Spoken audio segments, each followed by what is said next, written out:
if you're not a diehard college football fan like me and Ethan, you might be wondering, why the hell is Liberty playing Oregon in a New Year's Six Bowl, the Fiesta Bowl, New Year's Day at 1 p.m.? You might be asking yourself, where is Liberty? It's in Virginia, which is why I can't ever bet them, because I am also in Virginia. But this is a non-Power 5 school. This is a very well-known Oregon team that has a Heisman candidate quarterback who is playing, by the way, as well as their best running back.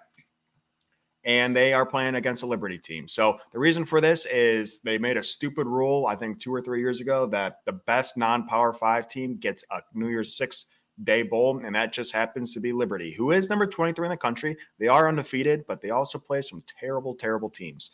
Oregon, as we all know, Pac-12, almost Pac-12 champions, lost to Washington twice, which is their only 2 losses of the year. Lions only 16.5 with Bo Nix playing, with Bucky, their running back, playing. Liberty obviously has no opt-outs. This is their Super Bowl. I'm going to send it to you first, but I'm going to say I just made it super obvious. I'm taking Liberty easily at the plus 16.5. I've never seen a bet more clear to me than Liberty in this game. I mean, Bo Nix is playing, confirmed playing. Bucky, confirmed playing. Liberty's line's gone down from it opened at 17.5, it's at 16.5. This is Liberty's Super Bowl. This is their New Year's Six. We saw Tulane do it last year to USC. Also was in the Pac-12. Liberty's going to do the same freaking thing. I don't think they're going to win outright, but I might sprinkle it. So I'll take them at the plus 16.5. We're on opposite sides. God damn it. Really? I thought we were going to be on the spots. God, okay. All right. And my only reason is basically what we just talked about with Tanner Mordecai for Wisconsin. I just think Bo Nix shows a huge effort in his last collegiate game. He's been around since 2002, so this is pretty emotional for him that he's finally leaving college football. And I think we got a huge effort. Like you mentioned, their only 2 losses are both against Washington, so I just think Washington had their number a little bit. But Oregon, to me, is still a top 5 or 6 team in the country probably. So, yeah, I just think with all their starters, I think Bo Nix wants to go out with a win. And I simply think Liberty is outmatched in this game. So I think this is a blowout. I think Oregon just blows the doors off Liberty. It does make me a little nervous, like you mentioned, with the Tulane and USC game last year. However, Oregon plays defense and USC did not. So, yeah, I think Oregon kind of lays it on Liberty here. I think Liberty struggles to stop Oregon offensively. I think Liberty struggles to move the football in their defense as well.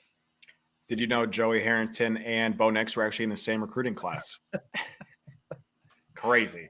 I got Joey right up here, actually. Can't see him behind the house. Oh, you can just see his face peeking over through that face mask. Yeah, hide it a little bit more.